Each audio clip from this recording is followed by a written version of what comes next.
ازيكم عاملين ايه؟ انا جاي اقول حاجه مهمه قوي النهارده.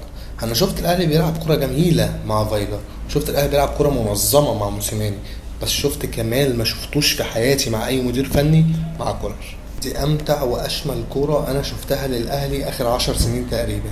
الراجل ده استلم الفريق خسران دوري وافريقيا وكاس وبوادر موسم داخلين عليها ليله زرقاء ما تبشرش بالخير. ده استلمنا خسرانين الدوري سنتين ورا بعض، رجع هيبتك المحليه ورجع سيطرتك على البطولات المحليه من تاني، وحسم الدوري بفرق حوالي 15 نقطه.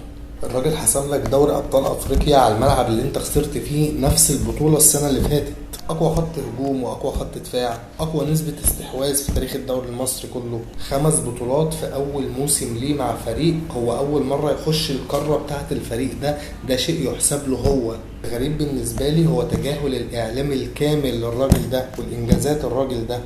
بيطلعوا ساعة الانجاز يحللوا ويهيصوا ويقولوا تكنيك ومش عارف، بس محدش بيتكلم على الراجل ده زي ما كانوا بيتكلموا على مدربين ما عملوش حاجه. كان في مدرب في مصر، واقسم بالله مش عشان انا اهلاوي، بس كان في مدرب في مصر هنا في نادي معين الاعلام كان بيحكى ويتحاكى ويتغنى بيه، وقعدوا يقولوا لك عايزين نعمل له مدرسه ومدربين الفرق كلها تتعلم منه. مع ان في الاول كده وبسم الله الرحمن الرحيم الراجل ده كان معاه بن شرقي يمين وزيزو في التوب ليفل هناك شمال، وتحتيهم امام، وقدامهم لا الدنيا كانت قدامهم سيف الجزيري كان في التوب ليفل برضو بتاعه، كان عامل موسم هايل مع الراجل ده.